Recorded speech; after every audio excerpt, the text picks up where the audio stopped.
dancers are 3 times as likely when compared to the general population to struggle with an eating disorder. There are many reasons that can explain this increased risk, and one of them is an increased prevalence of disordered eating amongst the dance community. But what exactly is disordered eating and how does it differ from eating disorders? That's what we're going to cover today.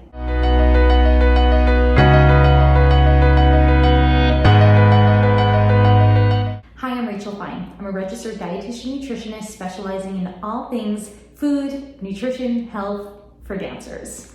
I'm here to show you not only how to utilize food as a way to optimize your performance, but of course to do this in a way that also promotes supportive habits at your meal times.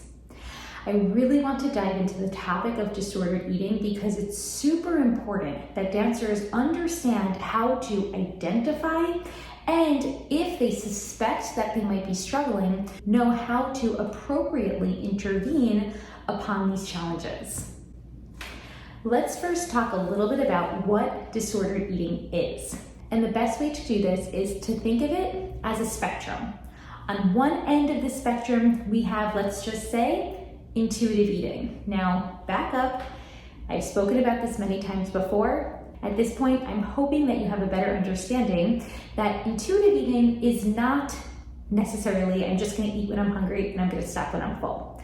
That's not what I talk about when I'm referring to intuitive eating or being on this one end of the spectrum, where we could even consider, let's just say, and I quote, normal eating. This side of the spectrum of eating behaviors encompasses the ability and accessibility to nourish our bodies, and whatever that might look like for a dancer. In other words, you have the ability and access to provide your body with reliable, consistent, and adequate food and nutrition.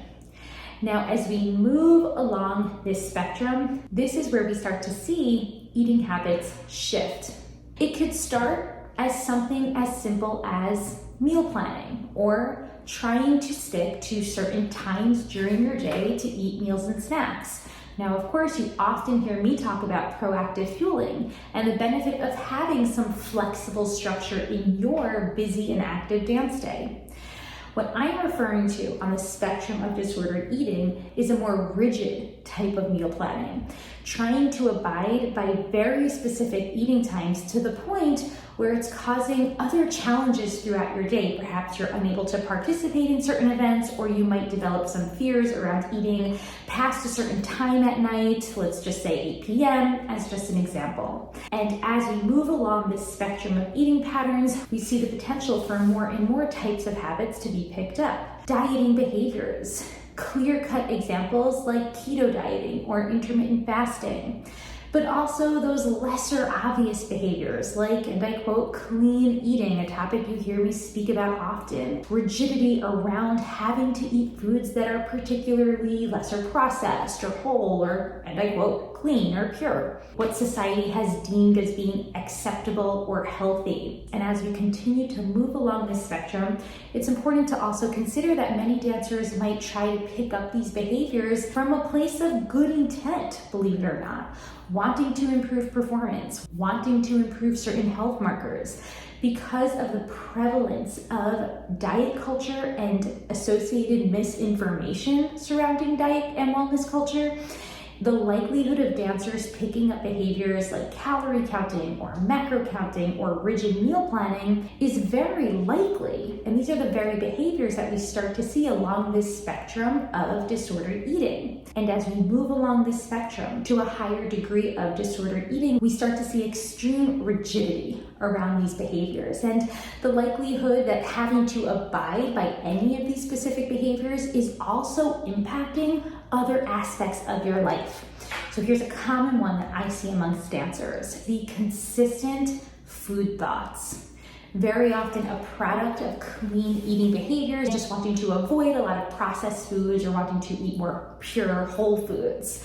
What we end up seeing is an overwhelming amount of food thoughts, so much that it begins to interfere with the dancer's capabilities in the studio.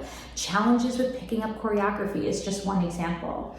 But then of course the challenges of having to stick to some other behaviors, whether it's calorie counting or eating at specific times. This can make attending fun events, cast parties, donor dinners, whatever it might be. This can make attending those events nearly impossible for a dancer. And that's when we see the degree of disordered eating get more and more severe until ultimately a dancer can be diagnosed with an eating disorder. Having access to that medical care to provide that diagnosis for the support and intervention that's needed might not necessarily always be accessible. And this really lays the groundwork for so much that I do in regards to the outreach on dancenutrition.com and within the Healthy Dancer. Educating dancers about the various risks involved with disordered eating, how that can snowball into more severe eating disorders, and of course, what next steps to take when seeking appropriate care and intervention for these struggles. So as we moved along this and we get to this opposite end of the spectrum, eating disorders, it's important to know that there are a variety of types of eating disorder depending on symptoms that a dancer can be classified in, some of which include typical anorexia nervosa, but also atypical anorexia nervosa, bulimia, binge eating disorder, avoidant restricted food intake disorder, and other specified feeding and eating disorders. Now, I'm not going to dive too deeply into these specific diagnoses. Rather, I want to focus this discussion on disordered eating because the prevalence amongst dancers is so high. We know that disordered eating or restrictive eating behaviors also severely increases a dancer's risk to injury. And my hope is that you becoming aware of the red flags can help in the prevention of an eating disorder. What's really important to understand is that there is no set criteria for this term, disordered eating. In fact,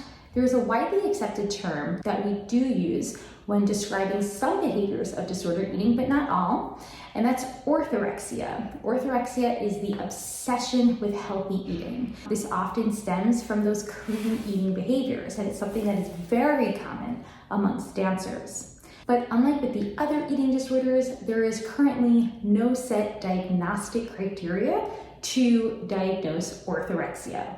I find that dancers are most at risk for the development of orthorexia because of the amount of sports nutrition information that they often stumble upon in their nutrition education. This, when coupled with the unfortunate and unattainable body ideals that are set forth by dancer diet culture, paves the way for an increased risk of the development of orthorexia.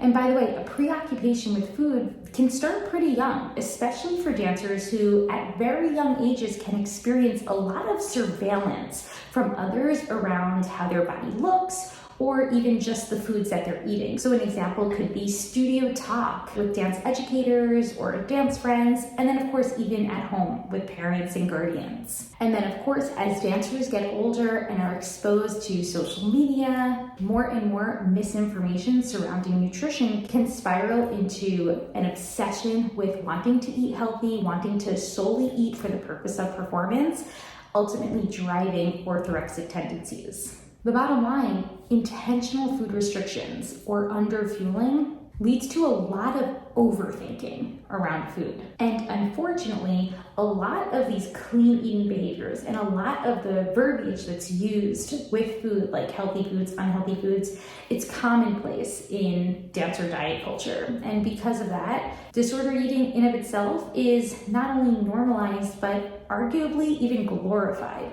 in dancer diet culture. We see a lot of dancers who might start partaking in these behaviors, and if they experience an initial weight loss, we might see compliments from peers or dance educators. We might see these dancers being cast for specific roles, having more attention on them, continuing to exacerbate the potential for these disordered eating behaviors. And as I just mentioned, alongside some of those other eating disorders, anorexia comes alongside a very specific set of criteria that's used for diagnosis, some of which include inadequate food intake to meet your body's needs, an overwhelming amount of fear towards weight gain, and an extreme association between your body's weight and your self-worth.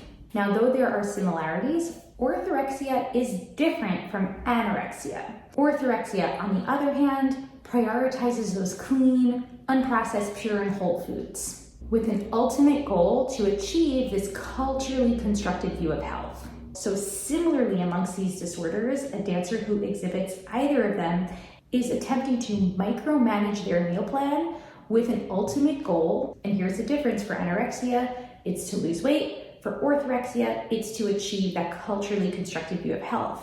Now, there could also be weight goals with a dancer who's struggling with orthorexia as well. So as I mentioned, there really is no specific set of criteria, but what's important to understand is that a dancer's risks for developing either of these disorders is extremely high. And that risk is driven by disordered eating behaviors that arguably parallel those of dieting behaviors and clean eating behaviors. I also want to make it extremely clear that eating disorders, whether anorexia, bulimia, orthorexia, whatever it might be, they don't have a look. We can't know whether or not a dancer is struggling with an eating disorder solely by the shape, weight, or size of their bodies. So when it comes to diagnosis and intervention, we need to look at the entire picture. We are not just looking at weight, we're looking at behaviors. We're looking at other clear signs and symptoms, such as how much are these behaviors impacting a dancer's life or other aspects of their life, whether that's their studio time or maybe their social life, whatever it might be. We are looking at the entire picture. We're not just focused on what a dancer's weight is to diagnose an eating disorder. The same holds true for disordered eating. Anyone, actually arguably everyone, can struggle with disordered eating, especially because of the prevalence of dancer diet culture and the associated misinformation. So what actually is the issue when it comes to disordered eating? Well, there's many, some of which I've spoken about previously, but just to name some: physical injury, mental burnout, social isolation, emotional distress, metabolic impairments like a slowed metabolism, and those of which can be directly experienced in the studio, like muscle loss, challenges with coordination, a diminished overall endurance capacity, just to name a few. Now, how can dancers know if their eating habits are either disordered or becoming disordered? So I want you to consider a few things here. First, where do you stand with food quality? Are these concerns feeling overwhelming to you, to the point where you actually feel anxious when you don't necessarily know the ingredients in your meals, or you haven't necessarily been the one to prepare your meals? And then, of course, thoughts about food and exercise. Now, excitement about an upcoming dinner, wanting to look at the menu. I mean, these are all harmless behaviors. But when it starts to feel overwhelming, when you feel like you can't necessarily eat out with friends or partake in social gatherings around food simply because of the anticipatory anxiety experience, that's where we need to start seeking support. And the same holds true for exercise habits. If you feel like you are utilizing your dancing or your cross-training as ways to compensate for eating, no matter what you're eating or how much you're eating, if you're utilizing these behaviors to make up for or compensate for eating patterns, then we want to, again, start to seek additional support. Body image is a big one. If you're struggling with an overwhelming amount of negative body image and negative self-talk, this also increases your risk to a stronger severity of disordered eating, and where additional support is going to be essential. Inflexible eating patterns. I often see this with dancers with late night eating. A lot of dancers thinking that they need to stop eating after 8 p.m. That's a myth, by the way. The truth is, having that post-performance refuel is going to be essential to your body's recovery. But if you're struggling with mealtime inflexibility or inflexibility around the types of foods you're eating, then we're going to need to chat. Also, as I mentioned earlier, any sort of emotional distress if and when your food rules are broken. In fact, when it comes to this spectrum of disordered eating and learning how to identify its signs, we can look at all aspects of our being. Physical signs like chronic fatigue, shortness of breath, lanugo, or a thin-like hair that develops over the body, irritability, difficulty concentrating, infertility, and challenges with falling asleep at night. We can also consider behavioral signs of disordered eating. I've spoken about a bunch already. Compulsive checking of ingredient lists, above average concern over the foods you're eating and how they're prepared, cutting out an increasing number of foods from your meal plans solely because of fears over the food's processing or ingredients or other suspected health ailments with that food. High levels of interest surrounding what others around you are eating. So if you're super concerned about what everyone else around you is eating, that could be a sign of your own struggles with food. Binging or purging behaviors, this also involves those exhaustive cross-training routines. The need to pack safe foods for yourself for an event because of fears of what might be served. Psychological signs of disordered eating, this can be food guilt. Isolation is a big one. If you are feeling isolated because of the various food rules that you are trying to abide to, then it's time to seek support. An all or nothing mindset, perfectionism, and of course, food anxiety. So what should dancers do if they suspect they're struggling with disordered eating? Well, the first thing, we want to seek credible support. So I cannot stress this enough, but when it comes to food and nutrition information, this is where relying on a licensed professional is going to be super important. A licensed professional, when it comes to food and nutrition, this is a registered dietitian nutritionist or a licensed dietitian nutritionist. You always want to check those credentials, especially when it comes to someone giving you food, nutrition advice, or meal planning support. Now we're going to take it one step further. Working with a dietitian who's not only versed in working with dancers, but also who has advanced certifications in the various interventions that we utilize in the treatment of disordered eating and eating disorders. So one such example, certification as an intuitive eating counselor, advanced certification in eating disorders. These are important credentials that you want to be on the lookout for, even when it comes to that licensed provider. And of course, while we're here, I'm gonna have to chat about my program, The Healthy Dancer. I even have a free 7-day trial for you to consider, in addition to my free welcome workshop, which happens a few times a year. If you're suspecting a struggle with food, you're not quite sure if this sounds relatable, or you feel like it really does sound relatable, you would benefit from joining The Healthy Dancer. We'll start by dismantling a lot of dancer diet culture, a lot of those confusing messages. We'll move right along through making peace with food, beginning to regain that intuitive ability to nourish our bodies from a place of self-care, not self-control. We'll move into building supportive self-talk, especially around our body image. And of course, we'll even learn how to utilize nutrition information and performance nutrition, but in a way that's not overpowering nor obsessive. I cannot stress this enough, dancers. If you feel like any of the information in today's discussion feels relatable, then reach out. We can schedule a complimentary call, talk a bit more about how my services as a dietitian for dancers can help you, and next steps that you can take to building a more supportive and of course sustainable relationship with food and how you're fueling your body. Until then, I will talk to you soon.